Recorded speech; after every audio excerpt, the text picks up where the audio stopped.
We spend so much of our lives waiting for someone to love us the way we've always dreamed of being loved, waiting for a relationship to finally feel right, waiting for that moment when everything will just click into place, when we'll wake up and suddenly know how to be the person we've always wished we could be. But life doesn't work out like that. It's not some dramatic movie where everything magically falls into place in the final scene. It's more like a TV show, awkward moments, bad decisions, and a lot of trying to laugh through the chaos. And yet we keep waiting. We tell ourselves, once I fix this, everything will be better. Or when they finally get their act together, things will change. But life doesn't wait for anyone to get their act together. It moves forward, moment by moment, whether we're ready or not. How many times have we thought happiness, love, or even just peace was waiting for us in the future? We think, if I can just get through this phase, I'll be happy. Or if they just love me the way I love them, I'd finally feel whole. But that way of thinking keeps us stuck, like trying to drive with the parking brake on. Life isn't in the future, it's happening now, right here, in this moment. And when we look at the now, what do we see? Often it's a mess. Maybe it's the awkward silence after an argument, or the weight of an unspoken expectation that hangs in the air like a bad Wi-Fi connection. Maybe it's the realization that loving someone doesn't always mean they're right for us, or that self-love isn't just about bubble baths or scented candles. Because here's the truth.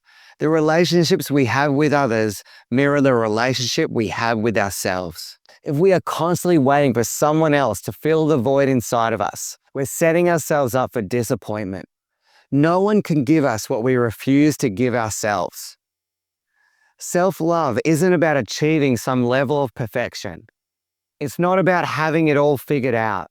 It's about talking to yourself like you would a friend, without the judgment, without the guilt trips.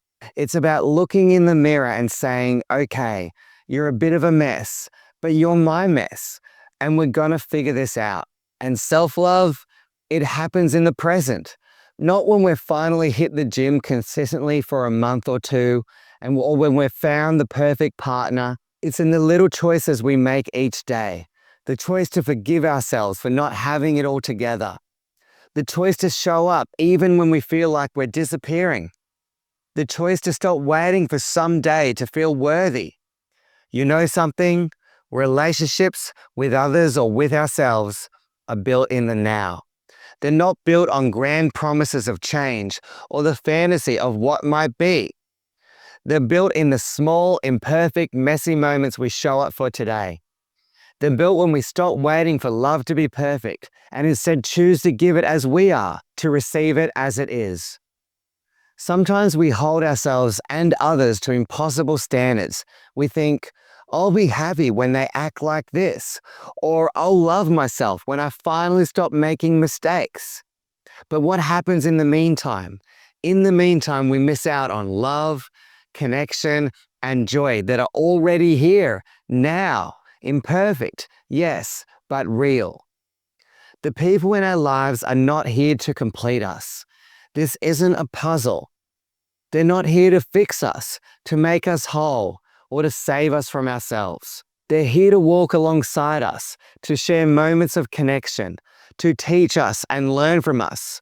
And when we stop expecting them to fill the gaps in our self-worth, we free them to simply be who they are. And we free ourselves to simply be who we are. Living in the present doesn't mean ignoring the past or dismissing the future. It means acknowledging them without letting them control us. The past has shaped us, yes, but it doesn't define us. And the future may inspire us, but it doesn't own us. The only time we have to live, to love, to grow is right now. You know what's funny? We act like the past is still happening and the future is already here. We drag around our mistakes like a carry-on bag that we refuse to check. We plan our futures like they're on Amazon order that's guaranteed to arrive by tomorrow. But the truth is, all we have is now. And if we're too busy in living in what was or what might be, we miss what is. So what does it look like to live in the present in our relationships? It looks like choosing to forgive, even when it's hard. It looks like showing up, even when we're scared we might get hurt. It looks like finally admitting that we deserve love, not later, not when we're better, but right now. It's not easy. There will be days when the past feels like a weight you can't shake. Days when the future looms so large it overshadows everything else. But on those days, remind yourself, you don't have to be perfect. You just have to be here. Life isn't about getting it all right. It's about getting through it, one moment at a time. And relationships, they're not about finding the perfect person or becoming the perfect version of yourself. They're about choosing to stay, choosing to care, choosing to love, even when it's messy. So stop waiting for tomorrow to be the person you want to be. Stop waiting for others to give you the love that you deserve. Choose to love yourself today, not because you've earned it, but because you're alive, and that's a reason enough. And when you start to live like that in the present, with love and acceptance, you'll find the relationships around you change too. Not because everyone else changes, but because you do. Because you've stopped waiting and started living. Because you've chosen to love and to be loved here and now. So let's stop waiting for life to begin.